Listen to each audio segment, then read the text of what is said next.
C'est une histoire rocambolesque à faire saliver Hollywood. And we also add piece of art from French artists. La saga d'Aurélie B, une Française glamour, se disant décoratrice d'intérieur à Miami. Ici, avec un célèbre DJ américain. They asked us to do something really fly, so we tried to put our vision too. Ou présidente à Beverly Hills, des soirées grand cru. It's a great honor for me to be here. En présence des stars, Robert De Niro ou Eva Longoria. Cette millionnaire charismatique, se mettant en scène en photos et vidéos léchées sur les réseaux sociaux, Romain Maurice l'a bien connue. À Miami, il photographie les VIP. Elle était bien habillée, bien maquillée, avenante avec les gens, souriante. Elle avait tout pour se faire intégrer à Miami. Voilà, elle connaissait, elle avait l'air de connaître les codes. Elle avait l'air de connaître les codes de Miami. Elle avait l'air de connaître les codes de la jet set. Elle était très sophistiquée. Ouais. Voilà. Beaucoup de maquillage, beaucoup de designers, beaucoup d'argent, beaucoup de champagne, tu vois, très Miami, quoi. Mais cette fortune proviendrait du casse de la décennie. Aurélie aurait dérobé à l'enseigne de vêtements Kiabi 100 millions d'euros. Et la jeune femme serait loin d'en être à son coup d'essai. De simple comptable bordelaise à la jet set de Floride, portrait d'une présumée arnaqueuse en série.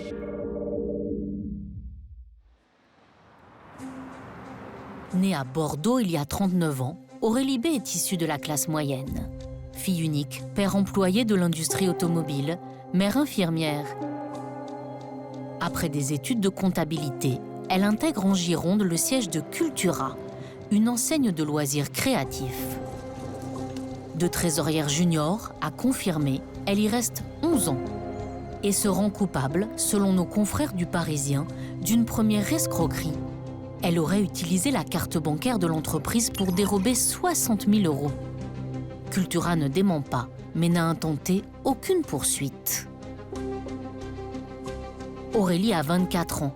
Elle entame une idylle avec un espoir du football français. Formé à Bordeaux, il signe à Manchester United.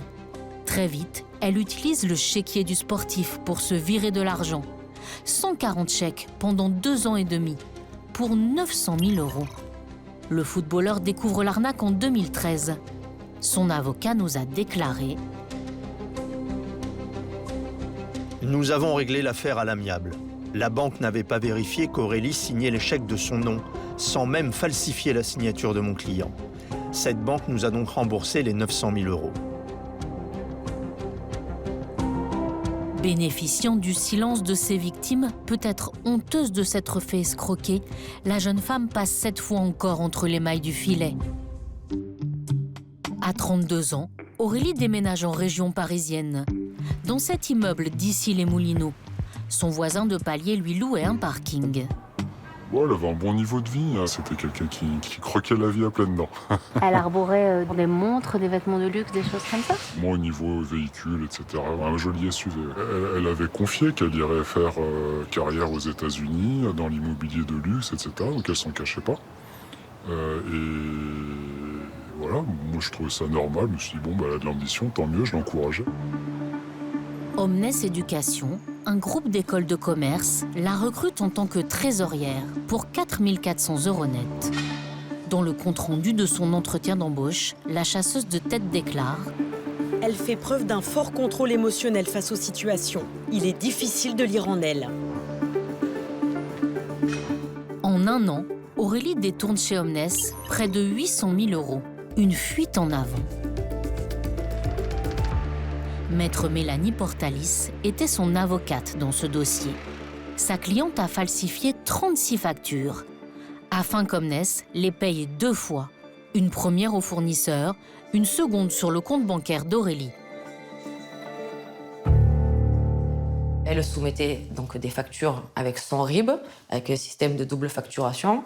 Par contre, ce qui est quand même très important d'avoir à l'esprit, c'est qu'au-dessus d'elle, il y avait 2 échelons qui validaient les paiements. Et personne n'a jamais vu que finalement, il y avait une fraude. Et si quelqu'un, à un moment donné, avait juste simplement fait correctement son travail et ouvert les yeux, peut-être que la fraude, on n'en serait pas arrivé à 800 000 €. Peut-être qu'elle aurait été détecté et détectable beaucoup plus tôt. Pour obtenir l'indulgence du tribunal, l'avocate ne plaide pas seulement la négligence de l'employeur. J'ai plaidé sa fragilité et son désespoir. Elle est seule. Donc effectivement, vous savez, c'est un peu comme un alcoolique qui va se sentir rassuré sa bouteille.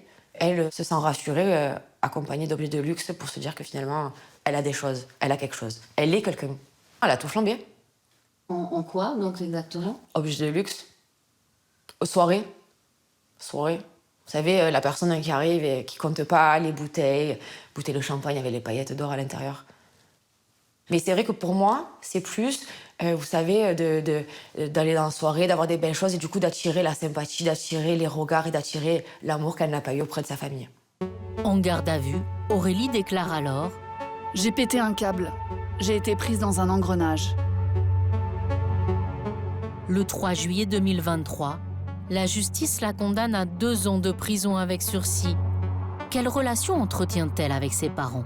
Nous avons essayé de les rencontrer.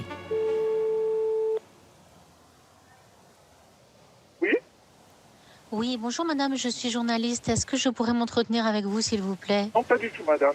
Au revoir. Mais leur fille les couvrait de cadeaux. Un van acheté 65 000 € pour son père. Et des séjours en Corse, dans des villas ostentatoires. Cadeau de notre fille, les pieds dans l'eau. Aurélie est licenciée par Omnes pour faute grave en 2018. Mais ça n'impacte pas sa carrière. Elle devient indépendante et crée une société, APF Consulting, avec 10 000 € de mise de ses parents. Via sa boîte, Aurélie facture à Kiabi des prestations de trésorière extérieure.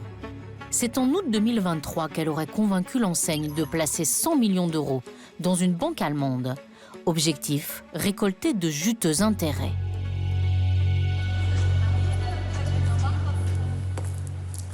Hubert Tondeur est enseignant aux arts et métiers et vice-président du Conseil de l'Ordre des experts comptables. Il nous explique le système des contrebons qu'elle aurait mis en œuvre. Le contrebon, ça consiste tout d'abord à avoir accès à un compte principal qui a été alimenté par la société, donc qui fait son placement financier primaire, et de créer un certain nombre de comptes qui ne sont plus des comptes de la société, bien évidemment, qui sont les comptes des escrocs. Vous allez faire un premier rebond, c'est-à-dire un transfert, et ensuite vous allez multiplier les rebonds pour à un moment donné ne plus pouvoir identifier où se trouve exactement l'argent. Aurélie aurait usurpé l'identité du PDG de Kiabi, mais l'enseigne aurait manqué de vigilance. Pourquoi une personne qui n'est pas salariée de l'entreprise a la possibilité de manipuler des sommes aussi importantes? Mettre 100 millions sur un compte et jamais se poser la question pendant l'année de savoir combien il reste sur le compte, c'est quand même assez étrange. Normalement, quand vous êtes une entreprise comme un particulier, vous recevez des relevés, vous faites des vérifications régulières de votre situation bancaire. Pourquoi, à aucun moment dans l'entreprise, un service financier, un service contrôle de gestion, un service audit interne ne s'est aperçu que ce compte diminuait et fondait comme neige au soleil? Juste après la fraude, en septembre 2023, Aurélie radie sa société et s'envole pour Miami. Elle s'installe dans ses bureaux et se présente comme designeuse d'intérieur. Entourée de coiffeurs et de maquilleurs, elle qui n'a jamais été architecte s'exhibe, choisissant marbre et dorure bling-bling. Se penchant sur des plans, avec Rolex au poignet et gobelet de café siglé. Romain, le photographe, a immortalisé la soirée d'inauguration de son bureau. C'est les photos de la soirée, voilà, DJ Khaled. La Française fait aussi filmer ses soirées paillettes.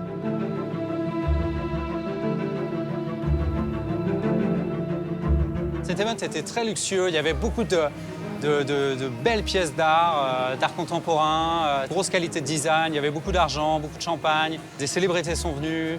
Ouais, on m'a bien dit discrètement, dans le coin de l'oreille, occupe-toi de bien cette fille. Voilà. En quelques mois, Aurélie fait la couverture de magazines dédiés au luxe. Et s'affiche avec Annick, célèbre courtière en immobilier pour millionnaires. Bonjour les filles. Waouh, vous avez de superbes montres. Regarde la mienne.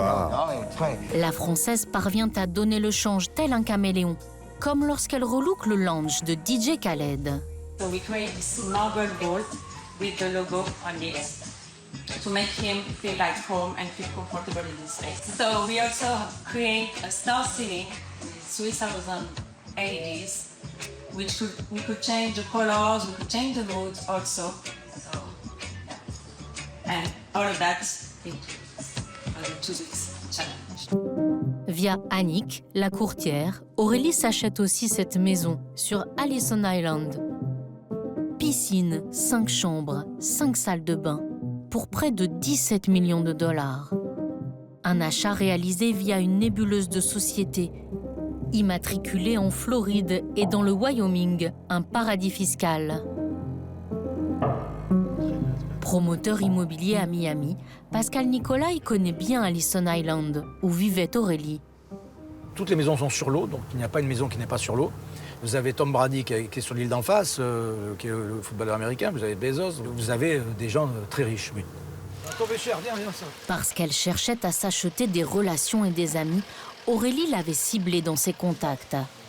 Pascal supervise des chantiers de villas à plusieurs millions d'euros. Things, clean, verify all the small things. Le 18 mai dernier, Aurélie l'invite chez elle, à Château Allison. Thème de la soirée, Dolce Vita. Sa personnalité ressemblait vraiment à la personnalité de la maison. Ça, c'est un fire pit. Ça, j'adore. Je trouve que c'est une très bonne idée. Ça, j'ai aimé la déco. Alors ça, c'était Speakeasy. Alors, je vais vous montrer. Vous voyez, la vidéo, c'est une très bonne idée. Et j'adorais. Vous rentrez dans une porte dérobée, vous voyez. Et là, il y a un petit bar un peu style prohibition, tu vois. Un peu cosy, vous voyez, avec à l'anglaise, avec des belles bouteilles. Ça, c'était très, très joli. C'était bien fait, mais on voyait bien que c'était... ça a été précipité sur la fin pour tenir la date de l'ouverture de l'événement. Donc il y avait beaucoup de petites finitions qui manquaient. Simple négligence, ou Aurélie savait-elle que le temps lui était compté avant de se faire arrêter? Elle n'avait pas sollicité de permis de construire pour ses travaux de rénovation. Comme l'indique ce procès-verbal émis par la municipalité de Miami, que nous avons traduit.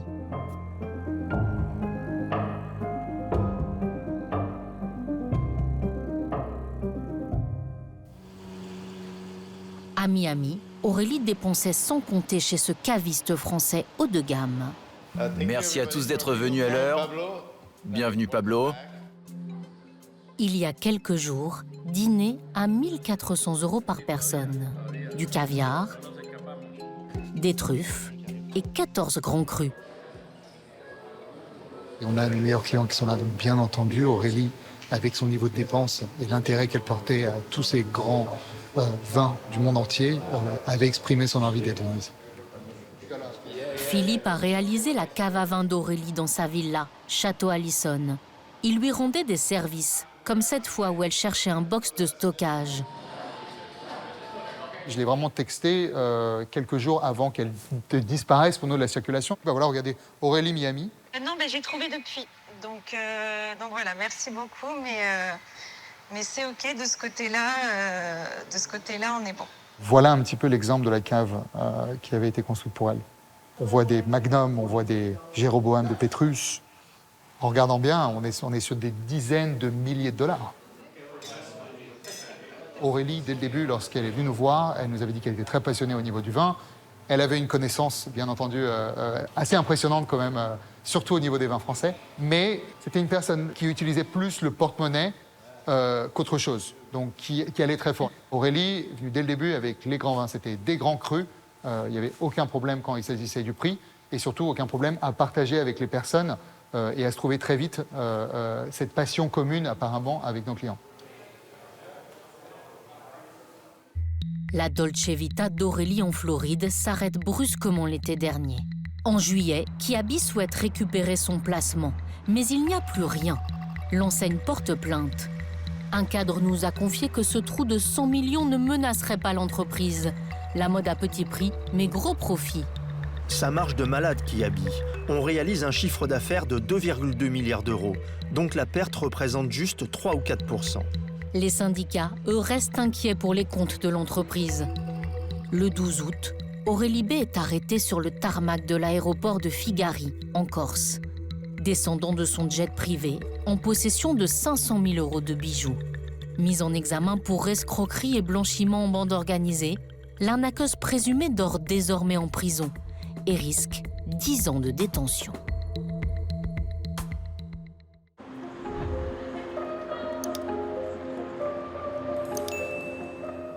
Elle adore raconter sa vie sur les réseaux sociaux.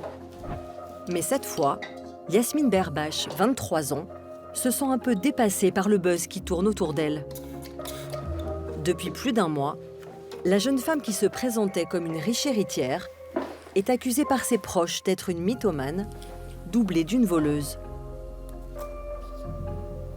Beaucoup de gens ont menti et m'ont remis des choses dessus qui sont incroyables. Ces personnes-là sont des menteurs. Là, forcément, ils croient à un personnage sans cœur, sans émotion, une manipulatrice née.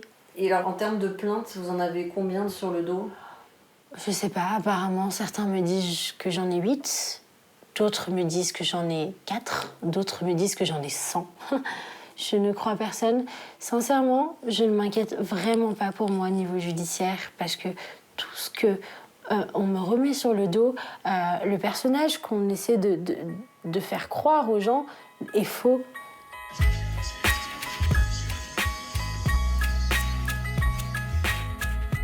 Yasmine incarne une jeunesse adepte des réseaux sociaux qui filme sa vie pour sa communauté, promeut ses charmes et son train de vie.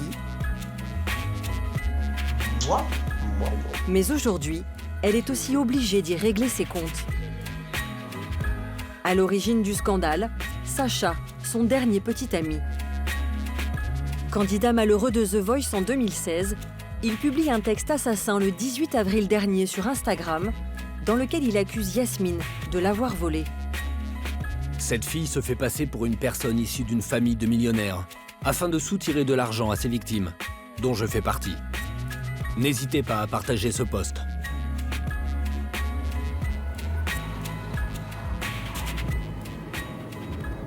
Aujourd'hui, Sacha a quitté les plateaux de télévision. Il est devenu chauffeur VTC. Il a rencontré Yasmine dans un bar lors d'un anniversaire. Elle se présentait à l'époque comme une infirmière militaire. Moi, ce qui m'a plu chez elle, c'est qu'elle était gentille, elle était intelligente, elle était souriante, elle était... je vais pas tout dire, mais il y a eu un match, entre guillemets. J'avais aucune raison de me méfier, parce que tout venait naturellement, elle était, je sais pas... j'avais quelques doutes sur certaines choses, entre guillemets, mais je me disais qu'elle était juste mystérieuse, quoi.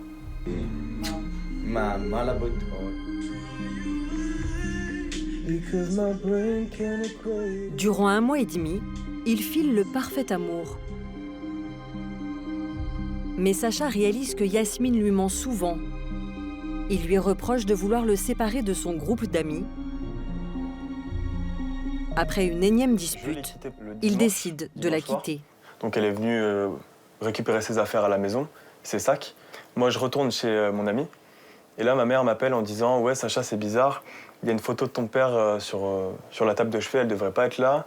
Il y a des bijoux mes bijoux, donc une bague en émeraude qui était dans la salle de bain qui devrait pas être là. » Elle me rappelle finalement 5 minutes après en me disant « Oui, Sacha, il me manque beaucoup de bijoux, il manque plein de trucs, etc. » Plus de 1 000 € en dirhams. Et du coup, là, je fais tout de suite le rapprochement en mode ok, bon, bah, elle m'a volé, quoi.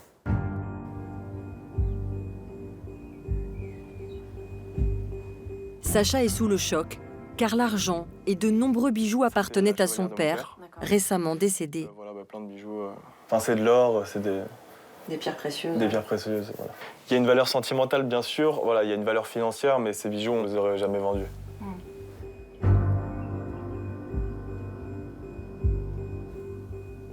Le jeune homme porte plainte. Yasmine nie avoir volé le moindre bijou. Selon elle, il se serait retrouvé par erreur dans ses sacs lorsque Sacha lui a rendu ses affaires le jour de leur rupture. Quand on voit mes échanges avec Sacha, Je lui dis, il y en a un peu partout dans la salle de bain, sur le bureau. Il y a beaucoup de choses, donc je préfère venir moi. Il me fait, non, dis-moi tout ce qu'il y a, t'inquiète. Vas-y, j'ai préparé des sacs. Il voulait pas. Je fais, mais je veux toutes mes affaires, il y en a partout, etc. Il voulait pas. J'en ai rien à foutre, je veux juste que tu les reprennes rapidement et que tu te barres de ma vie. Ça n'est pas moi qui ai pris ces bijoux-là, parce que dès que je les ai vus, j'ai tout de suite été les retourner sans avoir de convocation à la police. J'ai tout de suite été honnête, tout de suite fait preuve de bonne foi. Je ne me serais jamais permise de voler la maman de Sacha, son papa qui est décédé. C'est monstrueux, je ne suis pas comme ça. C'est pas une image qui me correspond. Je suis loin d'être cette fille-là. Et j'espère qu'un jour, ils le reconnaîtront. Cela ressemble à une dispute entre ados, mais elle va dégénérer. Quelques jours plus tard, Sacha publie cette vidéo. Je vais pas lâcher cette fille, je suis sûr et certain que tout ce que je dis contre elle est vrai. En 48 heures, sa première publication totalise 130 000 vues sur Instagram. Ses 17 000 abonnés relaient son message, et à sa plus grande surprise, d'autres témoignages affluent. Des dizaines de personnes se disent aussi victimes de Yasmine.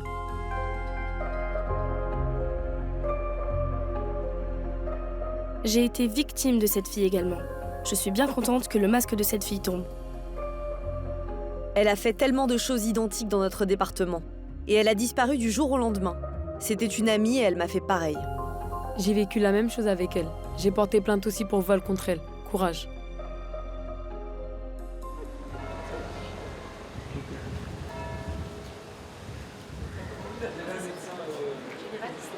Son autrice, Laurane, 24 ans, étudiante en marketing.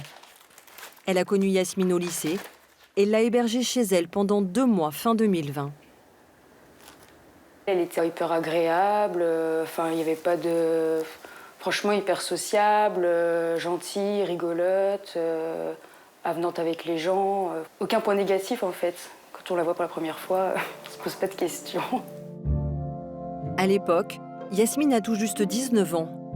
Elle aime faire la fête et dépenser sans compter. Comme avec Sacha, elle prétend que pour elle, l'argent n'est pas un problème. Elle disait que son papa, il était assez riche, qu'il avait une grosse villa et tout. Après, elle disait aussi qu'il était décédé. Il y avait des choses, il n'y avait pas trop de cohérence, qu'elle ne l'avait jamais connu. Bien qu'elle se présente comme une riche héritière, Yasmine ne participe à aucun frais. C'est Laurane qui paye tout. Et lorsque Yasmine quitte enfin l'appartement, Laurane se rend compte qu'il lui manque de nombreux vêtements. Il manquait des robes, pantalons, etc.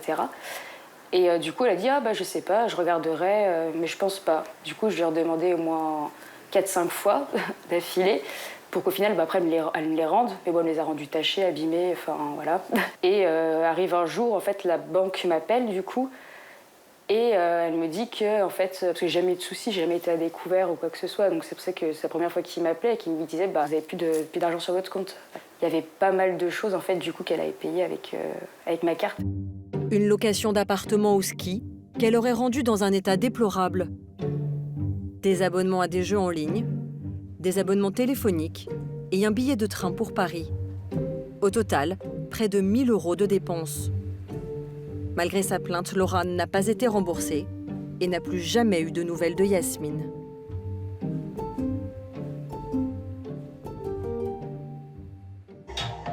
Les témoignages décrivent tous le même mode opératoire. Yasmine prendrait les cartes bleues de ses victimes en photo pour mener la grande vie à leurs frais. C'est ce qu'affirme Maïtena, qui a passé un week-end avec elle à l'été 2020. 2 jours après qu'elle soit partie de chez moi, je me suis rendu compte que j'avais 2 prélèvements de Uber, donc 2 fois 30 €. J'ai trouvé ça bizarre parce que je ne prends pas de taxi, j'ai le permis, donc je comprenais pas. Et 2 jours plus tard, je reçois une notification de mon application de banque postale qui me demande d'autoriser une transaction de 39,95 €, il me semble, provenant de Glovo, une société qui était en Espagne. Et en fait, c'est là où j'ai fait le rapprochement que Yasmine était à ce moment-là à Barcelone. Et donc, elle a essayé de payer quelque chose en Espagne avec ma carte. Elle a nié en bloc, elle a dit « Mais c'est quoi ce bordel ? Va porter plainte, c'est grave. » Et même, elle m'a dit « J'ai un copain qui est dans la police, si tu veux, je peux lui envoyer un message. » Voilà. 6 mois plus tôt, Yasmine aurait aussi volé Kelly, l'une de ses meilleures amies, avec qui elle a passé une semaine de vacances. Pourquoi tu habites dans un château aussi, toi? Dans un vaste appartement à Toulouse. Non mais meuf, il y a 5 étages, c'est un château le truc. La vie d'artiste, la vie d'Aloca. Moi, elle m'avait dit que c'était son appartement, etc., alors que c'était un appartement super luxueux dans le centre de Toulouse. Elle commandait du champagne le soir, elle le faisait livrer à l'appartement et tout. Elle commandait Uber midi et soir, elle dépensait sans compter. Elle savait que moi, j'avais pas du tout les moyens de vivre un peu une vie de luxe, quoi. Et du coup, elle me disait toujours, non mais t'inquiète, je paye, machin. Et en fait, quand je suis rentrée, j'ai vérifié mes comptes. En fait, c'était avec mon argent et avec ma carte bleue et pendant tout le séjour. Au total, il en a pour 700 €. Pourquoi tous ces larcins? Yasmine rêve-t-elle de mettre des paillettes dans sa vie? Elle est née au Maroc. Sa mère, Bouchra, rencontre le père de Yasmine dans l'usine de transformation de poissons dans laquelle elle travaille. Ils sont amoureux, mais il est un fils de bonne famille et ne peut épouser une roturière. Ils refusent de reconnaître leur enfant.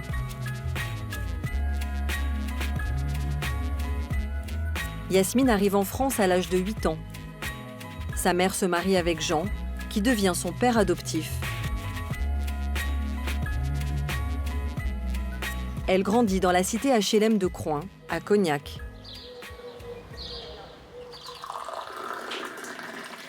Bouchra n'est jamais retournée au Maroc. C'est pour ça qu'il faut attendre un petit peu. Aujourd'hui, elle vit du RSA et voit très peu sa fille aînée. Oui, elle est joyeuse, Yasmine, elle rigole tout le temps, tu vois. Mais il aime bien aider les gens, tu vois. Il a un grand cœur. Depuis qu'il est petit, hein, de toute façon. Mais vous y croyez, vous, qu'elle ait pu voler des gens? Moi, je sais pas. Parce qu'en collège, tout ça, elle est sage et tout, on n'a rien du tout de tout ça. Elle est adorable, tout. C'est quand on est recommencé au lycée, la première année, il est changé. Au lycée, Yasmine bascule dans le mensonge et se crée un personnage. Elle s'invente une mère dentiste, un père archéologue. Mais surtout, elle commence à voler dans les supermarchés ou en soirée, entraînée par sa bande de potes. J'étais dans un monde, dans une bulle où on trouvait ça amusant. En fait, c'était l'adrénaline et on se croyait dans les films, dans les clips de rap à l'époque. On se pensait un petit peu roi du monde. On se le disait d'ailleurs. On se le disait, on se fait jamais attraper, c'est trop drôle, mais on était innocents. On n'allait jamais jusqu'à faire des choses que pour moi je considère graves. Aurait-elle grandi avec un sentiment d'impunité? En 2019, elle quitte le lycée sans le bac et s'engage dans l'armée chez les parachutistes pour devenir infirmière. Mais le rythme est trop dur. Elle disparaît au bout de 7 mois, après avoir volé ses camarades de chambrée. Yasmine reconnaît ce vol et quelques autres, mais minimise la gravité des faits et le nombre de ses victimes. Je n'ai jamais cambriolé de maison, je n'ai jamais volé de voiture. J'ai volé 5 personnes en faisant ça. C'est-à-dire que j'ai pris la carte, enfin, je pense, la carte en photo, ou alors j'ai noté. Certes, c'est des bêtises. Certes, il ne faut vraiment pas faire ça parce que j'étais totalement aveuglée, vraiment. Mais si je volais à ce moment-là, c'est parce que je dépensais trop. Donc je n'avais plus d'argent. Sa demi-sœur, Nargis, 15 ans, vit avec leur mère. Elle n'a pas vu Yasmine depuis plus d'1 an. Elle a toujours voulu s'échapper de cette vie trop modeste. Justement en racontant des mensonges. Je t'emmènerai là-bas, je t'offrirai ça. Ce qu'elle n'a absolument jamais fait. Genre plein de choses comme ça. Elle l'a fait durant toute mon enfance. Du coup, maintenant, j'y crois plus. Je pense que Yasmine a honte de sa famille, a honte de nous. Elle a peur que les gens découvrent qu'elle vivait dans un HLM, qu'elle a peur que les gens découvrent que sa famille n'est pas riche et que, en vrai, elle est juste dans la moyenne. Yasmine quitte Cognac en 2020 et part vivre à Paris. Au gré des rencontres, se laissant séduire par la promesse de l'argent facile. Elle gagne 400 € par rendez-vous, jusqu'à 6 800 € pour une nuit. Elle peut alors mener la grande vie dont elle a toujours rêvé, Shopping dans les magasins de luxe. Hôtels et restaurants chics. Et soirées VIP. Yasmine enchaîne aussi les voyages. Mexique, Caraïbes, États-Unis ou Costa Rica.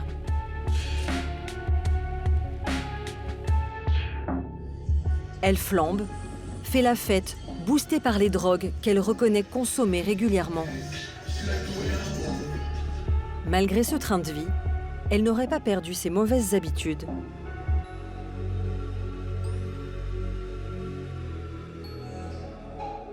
Le 3 avril dernier, alors qu'elle est encore en couple avec Sacha, elle loue ce superbe loft de 350 mètres carrés aux portes de Paris pour y fêter son anniversaire.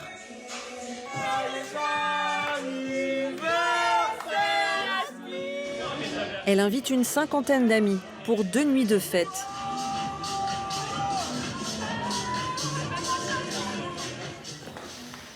Lorsque Mohamed, le propriétaire, récupère les clés, tout le monde a disparu. Il ne peut que constater l'ampleur des dégâts. Vous avez les vestiges de ce qu'ils ont pu faire, donc là au niveau des canapés, vous pouvez le constater, c'est assez impressionnant. C'est de l'alcool, on a tenté tant bien que mal d'essayer de les rattraper un peu. Ici, vous avez un siège également qu'on a avec mon épouse chinée, qui a complètement été saccagé, ruiné. Il y a une personne ici en fait, qui s'est amusée à briser le placo. Tout a été saccagé. Des étagères arrachées. La porte de la salle de bain explosée. Ils ont cassé la porte. L'escalier dessoudé. En fait, là on a découvert ça. Et les garde-corps déboîtés. On a dû condamner, nous, l'accès aujourd'hui à cet espace pour les enfants. Très rangé. Mohamed s'est aussi fait voler de nombreux effets personnels. Donc là, en fait, ils ont absolument tout retourné. En gros, j'ai perdu vraiment tous mes habits de marque, notamment des polos de très grande marque et des chemises de grande marque. Voilà. Mais aussi plusieurs montres de valeur. Ça va jusqu'au bout. Cette fameuse demoiselle a expliqué aux gens que tous les effets qui composent ce logement sont voués à être détruits ou envoyés à la déchetterie. Que le propriétaire avait dit « servez-vous ». Ça n'a aucun sens, mais pourtant ça a été dit et je vous dis c'est assez incroyable. Le montant du préjudice s'élève à plus de 20 000 €. Mohamed avait pourtant pris les précautions d'usage avant de confirmer la location. Il est aujourd'hui bluffé par l'aplomb de la jeune femme. Ouais. Elle se fait passer pour quelqu'un qui a un bagage financier assez important. Pour preuve, vous pouvez le constater ici, Yasmine, Zurich, Switzerland. Elle n'habite pas du tout à Zurich. Bon, voilà. Elle est extrêmement fine. Nous serons 10 et sommes tous tombés sous le charme de votre loft, en espérant un retour favorable. Bonne journée à vous, Yasmine. Il y a une chose qu'on ne pourra pas lui enlever à cette demoiselle, c'est qu'elle sait très bien s'exprimer. Moi, je suis très exigeant sur l'écrit, sur le verbe, sur l'orthographe, sur... Rien à dire. Alors qu'ils devaient se croiser pour la restitution des clés, Yasmine esquive le rendez-vous. Et elle m'explique qu'elle est partie brusquement car elle a eu une urgence et que ses amis sont restés pour nettoyer l'appartement. Dites-moi si tout est en ordre, s'il vous plaît. Voilà ce qu'elle me dit. Elle est quand même dotée d'un culot assez prononcé, cette demoiselle. À 23 ans, elle est extrêmement aguerrie. Mohamed a décidé de porter plainte. Pour se défendre, Yasmine a pris un avocat. Maître Nabil Boudi se dit serein face à toutes les accusations qui pèsent contre sa cliente. Ce que je peux vous dire aujourd'hui, c'est qu'elle n'a pas été convoquée par la police, elle n'a pas été placée en garde à vue, elle n'a pas été perquisitionnée. Donc si plainte il y a, elles n'ont pas encore été traitées. Et un traitement tardif des plaintes, en général, qu'est-ce que ça signifie d'un point de vue juridique et judiciaire? C'est classé sans suite. Depuis notre tournage, Yasmine nous a avoué avoir escroqué une dizaine de ses clients des soirées escortes en les faisant chanter. Entre 60 et 100 000 € avance-t-elle. À ce jour, aucun n'a porté plainte.